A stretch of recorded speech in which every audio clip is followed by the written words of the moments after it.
last night, actually, this is going to be college football heavy podcast between the HBCU sports segment that we missed the last 2 weeks, as well as what took place last night. That would be the college football playoff rankings, the first week of that. So, yeah, as I figured there would be that they would not be similar to the AP top 25. I was pretty right about that, because if you take a look at the college football playoff rankings, you know the first four: Georgia, Alabama, Michigan State, Oregon. Yeah. Now, I don't have a particular problem with those four. I really don't have a problem. Now, as much as one may think, and here's why. Okay. Georgia, I think we all agree that Georgia's the best team, right? Right now. So right now, yes, most definitely. I think most reasonable people would agree with that. Okay. Yeah, ain't no more playing in GA. Yeah. Right. So basically, I know Clemson's pretty sorry right now, but that win over Clemson and Charlotte the first week of the season, when Clemson was ranked third in the country, was pretty damn impressive, right? Most definitely. And they blew out good teams. I think Arkansas is a good team. I think they blew out good teams like Arkansas, Auburn, and Kentucky. All three are pretty damn good teams. The latter two are ranked in the top 20 in the college football playoff. Oh, don't forget Florida. When they beat Florida, Florida was top 25 as well. That's right. They took their tailspin. Oh, so they beat the hell out of Florida. Yeah, so there you go. You know what's kind of funny, though? You know, two teams in Florida and Clemson who everyone thought were good until they played Georgia. Yeah, something happened after they played Georgia, and they just went downhill after that. So I like to call it the Georgia effect. So it's not just those three teams that are still currently ranked that we're referring to. There are other teams, like you said, that were ranked in the top 25 that were beat down by UGA. And we no longer see them in the rearview mirror anymore. And speaking of which, let's move to Alabama. Now, I think we too agree that they're the second best team in the country. I think most reasonable people would agree with that, right? Well, reasonable people, but my thing is you need to go look at Sleazy Sports and our top 10 in terms of our polling. Yes. And you think that Alabama being number 2 is reasonable? You'll see a lot of unreasonable people within our pollsters. Oh, wow. Wow. Oh, wow. So I'll tell you what, brother, once I finish my spiel, I want you to touch on that, because I want the viewers to get a feel for what Sleazy Sports is all about with the rankings. And so it'll be a good talking point. So I want you to touch on that when I finish my spiel. I really want you to hit on that and hit on that bad boy hard too, because it's entertaining as fuck. I know where you're going with that. It's entertaining as fuck. But anyway, Alabama beat Ole Miss. I think Ole Miss is a good squad. I think Ole Miss is really good, but they beat them down like they stole money from them. They beat down Mississippi State. I know people like wonder why the hell is Mississippi State ranked in the college football playoff top 25. They're actually decent. They're not great. They're not very good, but they're more than decent. They're a good squad. And no one knew that Miami was a fraud when they beat the pants off of them for the out of conference win the first week of the season. Yeah. I'll say this though. I'll say the Hurricanes may have found his quarterback of the future and that Van Dyke kid. He's a redshirt freshman, led him to 2 straight wins of ranked opponents. Oh, wow. State 2 weeks ago and Pitt last week. There's something to be said about that. And yes, the Crimson Tide lost to Texas A&M on a walk-off field goal. But guess what, folks? The Aggies are 6-2 and ranked 14th for the college football playoff poll. That's Texas A&M is legit. They're not championship quality because they lost 2 games, but they're pretty legit. Michigan State, I didn't have a problem with them being number 3. They're undefeated. They're in the Big Ten. I think the Big Ten is slightly better than the SEC this year in terms of football. Interesting. I think they're slightly better. They're definitely one of the 2 best conferences in college football right now. There's no doubt about that. But I would say this. Michigan State showed me something. When they beat the brakes off Miami at Miami, that's a great Power 5 win on the road. That showed me something. They came from behind against Michigan, their quote-unquote big brother, who they now owned. So you can say Michigan State's the big brother. But anyway, they came from behind against Jim Harbaugh and company. That showed me something. And before I continue, special shout out to Coach Mel Tucker. He's one of the handful, and I say small handful of black coaches in Division I college football. especially in the Power 5. So shout out to Mel Tucker. Shout out to him. Yes, sir. But anyway, so I don't have a problem with them being number 3. Now, although that may change, and this whole thing may change too, but they in particular may switch because they play Ohio State. Actually, they go to Ohio State. They play Purdue at Purdue, I think, next week, this coming week. Oh, yeah, that's right. They do play Purdue next week. Yeah. Yeah, and Purdue is decent. Purdue is not, you can't sleep on Purdue. Ask Iowa. How that was. But anyway, and they play Penn State later this year too. But so that may be subject to change. And you know what? It's hard for me to get mad at Oregon being number 4. Because look, Oregon has the best win of the year right now. That's winning at Ohio State. Right? That was the best win of the year. And I could say, and I'll touch on them later. Certain local collegiate squad had an equally impressive win as well. I'll touch on them in a minute. But I think Oregon's win at Ohio State. Yes, they only won by 7 points. But man, if you watch the way that they won, it was the way that they won. Thank you. It wasn't like they just eat that game out. They bully-footed them dudes in their crib. From start to finish. From start to finish. Yes. It just happened to be that Ohio State, of course, is not a slouch either. Correct. Was capable of staying in the game, but in the opportunities in which they would attempt to come back, Oregon drove down the field and scored on them again. And then there'll be situations where they would try to score again, and Oregon kept them from scoring. So they went into the horseshoe and bully-footed them there in Ohio State. Yeah, exactly. So I don't have so I'll say this though. They had a bad overtime loss to Stanford, right? Stanford sucks. Okay. And I know they played at Stanford, but if you're Oregon, you should beat Stanford. You should beat them down. And they had lackluster wins over Cal and Fresno State, both at home, right? Fresno State to start the year and Cal a few weeks ago. So the college football playoff committee, even though Oregon had the best win, it was right to place them at number 4. They respected the win at Ohio State, but they took into account the loss at Stanford and the lackluster wins over Cal and Fresno State, both at home. Now, where I have the problem is numbers 5 and 6. Okay. I have a huge problem with number 5 especially. Okay. Ohio State. Now, look, Ohio State lost to Oregon. They're behind Oregon as they should be. But who the fuck has Ohio State beaten?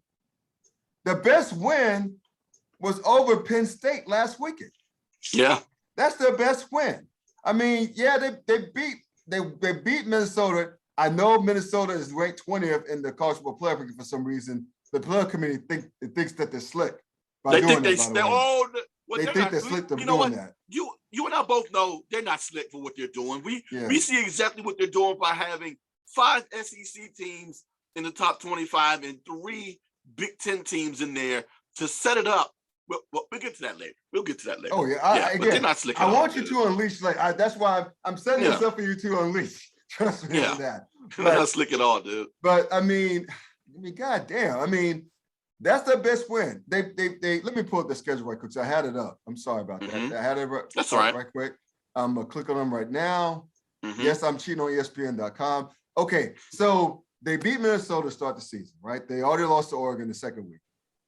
They beat Tulsa, beat Akron, won at Rutgers, curb stomped Maryland, did the same at Indiana, and barely eked out a win over Penn State at home.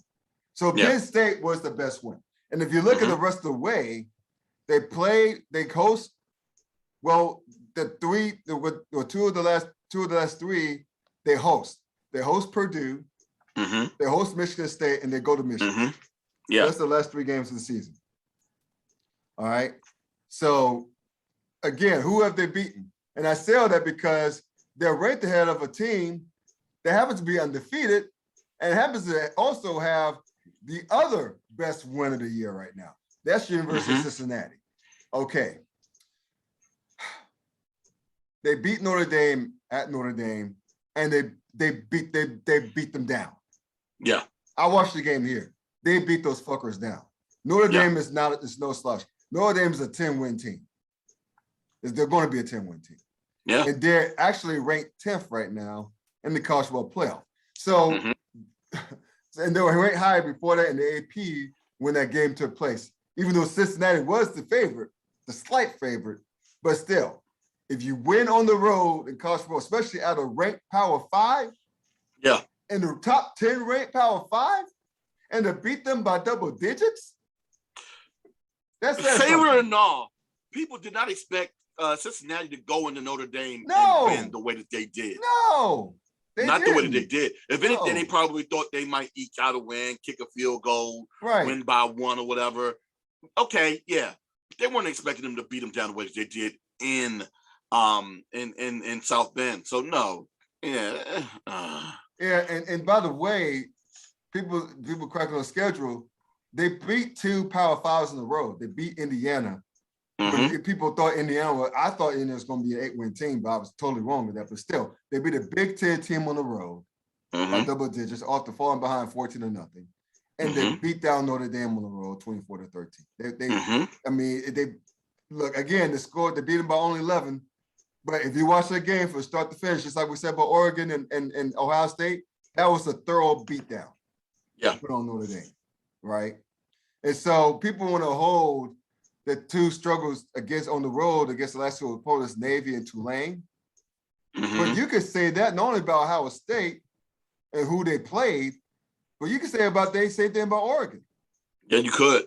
I mean, again, because remember, they struggle against Cal and First State, both at home. First State's good, but if you're Oregon, you expected to beat those 2 squads by double digits at home, at the very least. And then one could say the same about Michigan State, because Michigan State and UC has one opponent in common, Indiana. Michigan State came this close to losing to Indiana. It was the fact that Indiana's quarterback play was scrubbier than Michigan State's was the difference. They beat them by only 5, 20-15. Yeah. And if you want to extrapolate it like some more, I mean, it's just really messed up as to how, I lost my train of thought. But I was just trying to say is that what more can Cincinnati do? What more can they do? I mean, they beat the teams they're supposed to beat, right? Not everybody, especially in conference play, is going to have easy outs. You're going to have some tough ones. That's just the way college football is. And the committee just pretty much told you what they think of Group of Fives. Of course, they most definitely. Oh, they let you know what they think about the Group of 5 teams based upon the other Group of 5 teams that are currently ranked in the top 25. If memory serves me, without looking, I think it's just 1. And I could be wrong about that. Yeah, because I think let me look it up because I got it right here too. People argue if BYU is Group of 5 or not. I don't think they are. They won't be next year or whatever. No, they won't. But anyway, they got Fresno State and San Diego State in the college football playoff top 25, numbers 23 and 24. 23 and 24, yes. And you know who's missing from that list who is currently undefeated? That would be University of Texas at San Antonio. Most definitely. Now, I haven't seen UTSA play at all this season. I know they're undefeated. They should at least get some sort of consideration, but they're not in that top 25 at all. They're not even 25. There are a couple of 3-loss teams in there that are above them. Right. Now, as much as I hate the eyeball test, and as much as I hate giving consideration to teams who are undefeated, at least give them some consideration, dude. You couldn't even make them 25th. Right. 25th? No, let's be real. Nobody cares about number 25 in the CFB. Stop playing. Yeah. Nobody really, because you know why? They're not going to the playoffs. You could have at least given them 25. Check this out, man. You could have given them 25 in the first one. At least that, okay, if they fall out, fine. But you could have at least done that. You're not even going to give them any consideration and they undefeated. This committee, I swear, dude, they come. You know what? They are. Speaking of being slick, I'm gonna crack on the conference of my youth, of our youth, the ACC. Now, Wake Forest is ranked 9th, and rightfully so. They're 8-0. They're having a great season. I don't think they're going to the playoff, but they're having a great season so far. Now, they got 2 other teams from the ACC that are not ranked anywhere in the other polls. They got NC State at 19. My beloved Wolfpack. 19. 19. 19. Yes. 19. And they got Pitt who lost to Miami at 25. 25th. They're both 6-2. I get it. But why the hell are they ranked in this poll when they're not ranked in any other poll? It's like it's almost like saying, because Wake plays NC State in a couple of weeks, right? And they may play Pitt if they win out. They may play Pitt for the ACC title. So they're setting that up. They're setting that up to say Wake beat 2 ranked teams. Most on the definitely. College Ball Playoff Committee. Yeah, that's what it is. But go ahead. You're about to say something. I just want to point that out. God, oh man, my old stuff. I forgot that quick because I'm sitting here looking. But you're talking about, it just goes back to my whole point of, with the committee just being completely disregarding of group of 5 teams by having those 2 teams who aren't even in any other polls top 25 in their 25 by saying, we're going to go ahead and throw 2 teams in a big in a group in a Power 5 conference in the top 25 because we don't want to put a group of 5 team in here. It basically sounds like me in the past couple of weeks when I'm scrambling to do my top 10. Yeah. And I'm trying to figure out, who do I throw in at 10? This team looks cute. Let me throw them in there. Right. That's exactly what they did. And we were throwing 2 teams with resumes like Pitt, with primarily Pitt above Texas or San Antonio, who can only beat the teams that are in front of them. And yes, they are undefeated. I'm not going to go ahead and say they need to be top 5, unlike my cohorts over at Sleazy Sports, because they're undefeated. Because yes, your resume is your resume. Right. And I understand the whole concept of we don't know what your ceiling is because you haven't lost to anyone yet, and it's difficult to lose to teams in any level. But we don't know what your floor is either because of based upon who you played. Right. So your ceiling is how great your teams are, that your opponents are that you've played. And if you haven't played against great opponents, dude, you ain't but so great. But yes, you did beat them all. You at least need to get credit for that. And they didn't even get credit for that. Mm-hmm. It's crazy. It's fucking crazy. It's like it's not UC's fault that IU sucks. No. Especially after the year IU had last year. You can only beat the teams when you beat them. You're not responsible for what they do once you're done with them. Right. You're not. Correct. Absolutely correct. And again, I know this is the first week. Mm-hmm. Things may and probably will change. Oh, things always change after teams going to play each other. Alabama still has to play Auburn. I think I don't want to go off memory here, so I want to be sure. I think Auburn, do they host? Do they host out? Yep, they host Alabama. They're hosting. Mm-hmm. So shit's going to change. Yeah. Shit's going to probably change. Auburn's no slouch. And that's a rivalry game. You know how that goes. So yes. I think that, it's rare. The top 4 from the start to finish never remains the same, right? Oh, God, no. And it won't this time. Well, I take that back. It's going to be difficult for it to happen because, of course, the teams in which they have to play. And if it wasn't for the fact that the CFP was so Power 5 conference heavy, so SEC and Big Ten heavy, that it wouldn't align for at least 1, if not 2, teams from both of those conferences to get into the playoffs. It's already set up for that. Okay, say, being around Coach for as long as I have, his conspiracy theories have rubbed off on me. Yeah. But it makes perfect sense, though. You have teams like Georgia and Alabama, if they both run the table, of course, they're going to be strong enough to continue to be 1 and 2 throughout the standings, right? And if that title game is as tight as we expect it to be, potentially, they're still going to be 1 and 2. Right.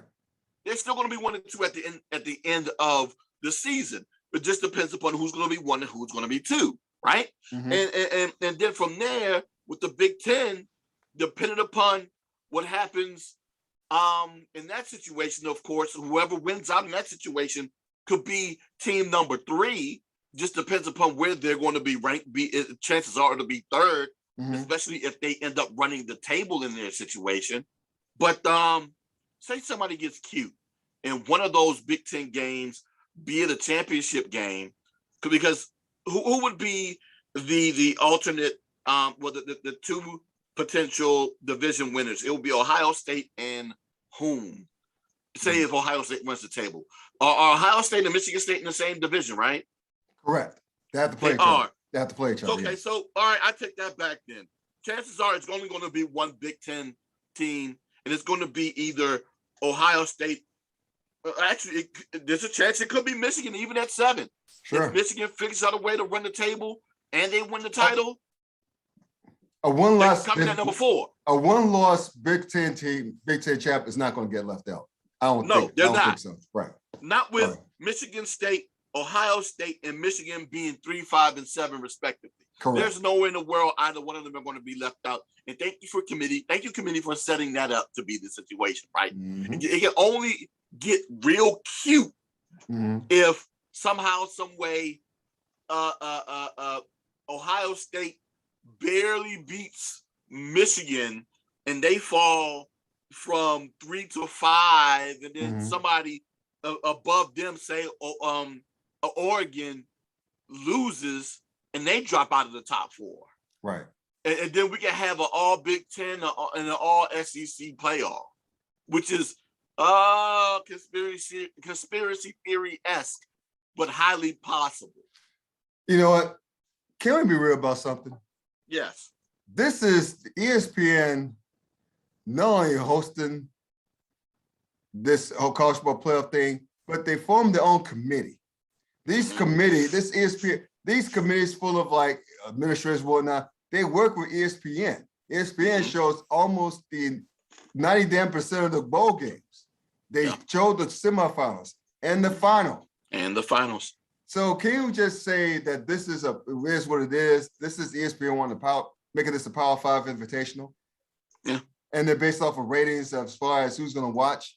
Yeah. Although the ironic part about that is almost every semifinal game except for Ohio State Clemson 2 years ago have been blowouts. It's a blowout. Yeah. So if you have all these marquee blue blood Power 5 squads still getting their asses curb stomped, but for the most part in the semifinals and sometimes the final game, why the fuck are you bitching about a group of 5 possibly showing up? You know why? It's already happened. The ass whip has already happened. It's been happening. Yes, it has, right? And I've talked about it on this show. I've talked about it on CFB Sports before. As much as I would love to see a group of 5 team make it in, let's be real. The Mouse, because of course they own both ESPN and ABC, because the games appear on ESPN, or is it ABC? The championship ESPN. game. It's ESPN. It is ESPN. It's ESPN. Okay. Yeah. So all right. So it's just ESPN. I was going to blame it on the Mouse and say that they wanted to go ahead and get the ratings for ABC as well. But if it just appears on ESPN, the thing is this: they really want to go ahead and have not the regular college football fan watch, because we're going to watch anyway. Right. They want that casual fan, that guy, that girl that probably only watches the NFL, but they want to go ahead and peek in and potentially see the players that are going to make it to the next level. Somebody that may make it to their team, somebody that may save their team the following season. Right. So we might as well go ahead and put the players on who they really want to see. And it's always going to be one of these Power 5 conference teams until they expand the field, which is why when you asked the question earlier, what is it that Cincinnati can do to make it into the top 4? My response was, do you want the realistic answer or do you want the sarcastic answer? Because the realistic answer would be, well, I'll start with the sarcastic answer. Please do. The sarcastic answer would be to go to the SEC. Yeah. That's what they would have to do in order to make it to the current playoff format. The realistic answer would be, one, would they have to do now, which is absolutely nothing, and get Right. left out, or two, what they're going to do in the next upcoming seasons, which is move over to a Power 5 conference. Big 12, So Big 12, yeah. those are their only choices. And as we can see, as of right now, the Big 12 doesn't get a whole lot of love, even with Oklahoma being currently what, 8 I right got something now? to say about Oregon. I got something to say about Oklahoma in a minute, but Yeah, because you even have Oklahoma currently at 8 undefeated, and as of right now, there's not much that they can do to move up to the top 4. So it's going to take a lot of collapsing for Oklahoma to make it up to the top 4. And it's probably going to be the same situation again with Cincinnati if they do the same next year. Yeah. But it'll at least be a situation where there will be potentially, if the rankings were to be the same when they finally make it into the Big 12, you will currently have a 6 versus an 8, right, potentially for the title at the end of the season, right, which will help someone's hopes. Right. But as of right now, man, this is what we're getting. Well, speaking of Oklahoma, they have nothing to bitch about right now because Oklahoma is being penalized for their lackluster wins. Of course. They should have lost to Tulane. They were onside kick away or turnover away from possibly losing to Tulane. Yeah. They beat West Virginia at home, both at home. They beat West Virginia on a walk-off field goal. Yeah. They came from behind to beat Texas. I don't think Texas is all that great. No. Right. And they trailed Kansas. Not Kansas Jayhawk basketball, Kansas Jayhawk football, 10-0 at halftime with Caleb Williams, the flavor of the month at Oklahoma, that quarterback. Shout out to the DC area kid. Yeah. Yes. There you go. But still, the point is, he's a stud. He's going to get some Heisman love probably, but they were behind Kansas. I'm going to say it one more time. 10-0 at halftime. So the committee said, well, fuck these guys. Let's put them at 8. Let's respect the fact they're undefeated. Put them one spot ahead of Wake Forest, but at least put them behind Cincinnati and put them behind obviously the rest of the top 4. So a couple of one-loss teams in front of them. So, yeah. But I'll say this, though. Going back to Cincinnati right quick, where you laid out the scenarios as to how to get more love from the I was about to say the itty-bitty titty committee, college football playoff committee. If those of you don't know who that is, think of like middle school on the school bus. Maybe it's a Southern thing. I don't know. Maybe it's a little boy thing. I don't know. I had to get that out there. But anyway, it just popped in my head. But anyway, anytime I see committee, I think about that. But we're gonna get canceled for sure. I'm scarred. I need therapy. I'm sorry. That's from a childhood full of stupid, horny boys on the school. Anyway, I'm gonna dig myself a hole. But the point is, shout out to my childhood. Most boys' childhoods. Most boys' childhoods. Right. What was I say? Oh yeah. So you see how UC can get some love from the community. You mentioned they're going to the Big 12. If I'm Luke Fickell, head coach at Cincinnati, I'm going to march my ass up to, well, first of all, let me provide some context. For those of you who don't remember, the American Athletic Conference, the AAC, has a rule where if you want to leave, there's a 27-month wait period, or you can pay a fee. You know what the exit fee is? $10 million. So, right. So it's $10 million. It's just they can make that up in spades in the Big 12. So with that, all that said, if I'm Luke Fickell, I'm taking my ass, whether it's to the AD, athletic director, or more than likely the school president or chancellor. I'm taking my ass to either one of those cats and say, get me the fuck out of the AAC now. Now. Yeah. Get me out of here now. If you don't get me out of here now, I'm fucking walking. USC's job is open.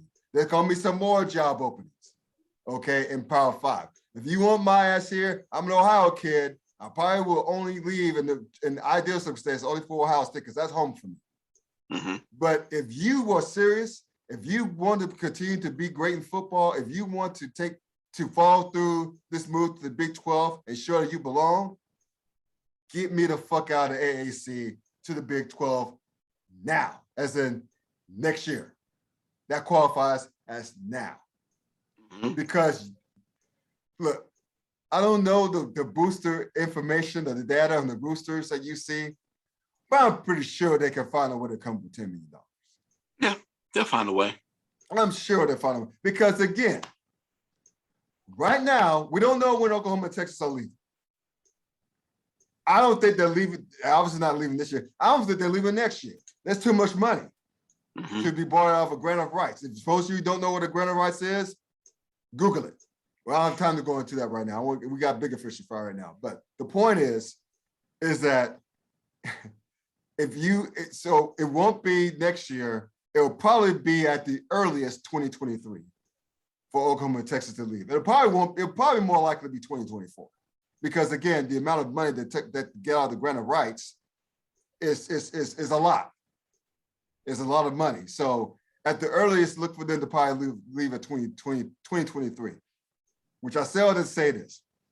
You see, okay, if I want to be respected, if I don't want my Big 12 spot to go to waste, I want to test my metal against Oklahoma and Texas right now, especially Oklahoma right now. Because that's what the critics are saying. Oh, you're playing a bad conference. Oh, you're struggling against conference opponents. It's not like any other Power 5 struggle against their conference. They're less conference opponents. But that's not a here nor there. So that's why if I'm Luke Fickell, and to a certain extent, if I'm the head basketball coach who came from UNC Greensboro, who's a damn good coach, did more with less at UNCG. I forget his name. He's a Carolina guy, by the way. But if I'm that guy, the Big 12 is one of the best college basketball conferences around too. I'm like, get me to the Big 12 now too, bro. So that's what I'm doing about Luke Fickell. But still, I know this is early. I know this is the first week of college football playoff. Things are probably going to change. I get all of that. But if just like Maya Angelou's once said, if people show you who they really are, believe them. Don't ask them. Yeah. Don't ask them why. Believe them.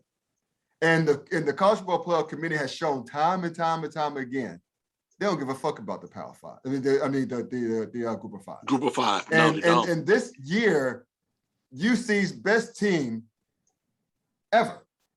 The Group of 5's best chance ever. Beat Notre Dame on the road. Beat IU on the road. Chaos going all around the college football right now. But if for them to show them the disrespect of being right behind Ohio State, I could take being number 5 behind Oregon and Michigan State. I could take that if I'm UC. I'm not taking being right behind Ohio State. I'm not. And one last thing before I close, you can get the last one of this if you want to.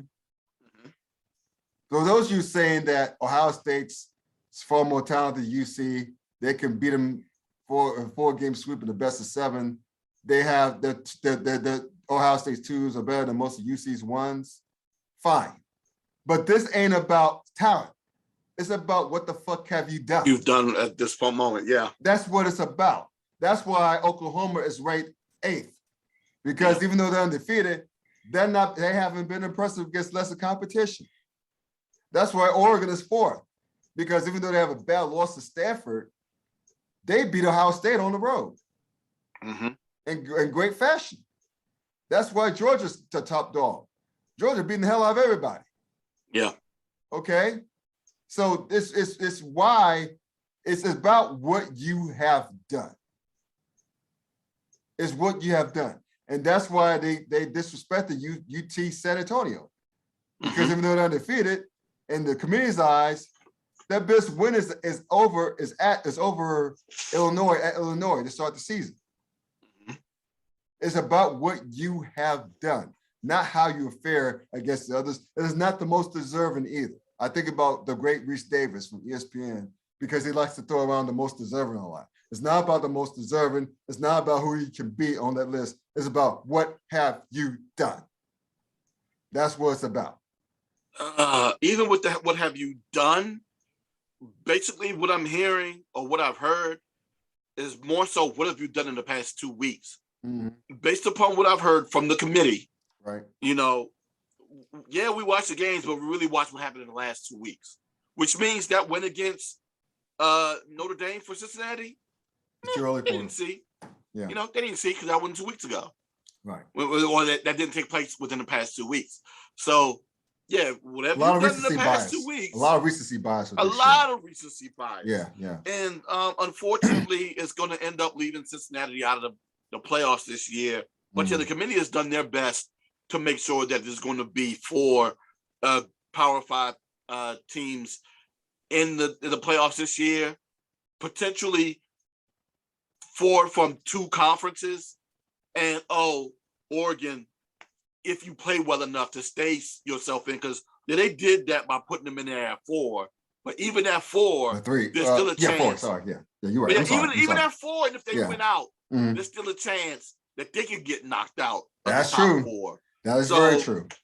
This is very much starting to set up to be, an SEC versus Big Ten playoff. Coming up. It just depends upon how that layout is going to be. And unfortunately, you may be right. So we'll see about that. But again, I think if they don't do it this year for the group of 5, they'll never do it.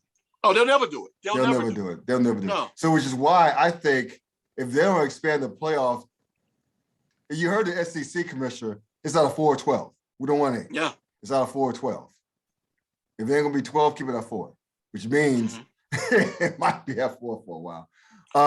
So it is what it is. So no use beating the hell out of a dead horse. Let's just move on. Speaking of moving on, let's talk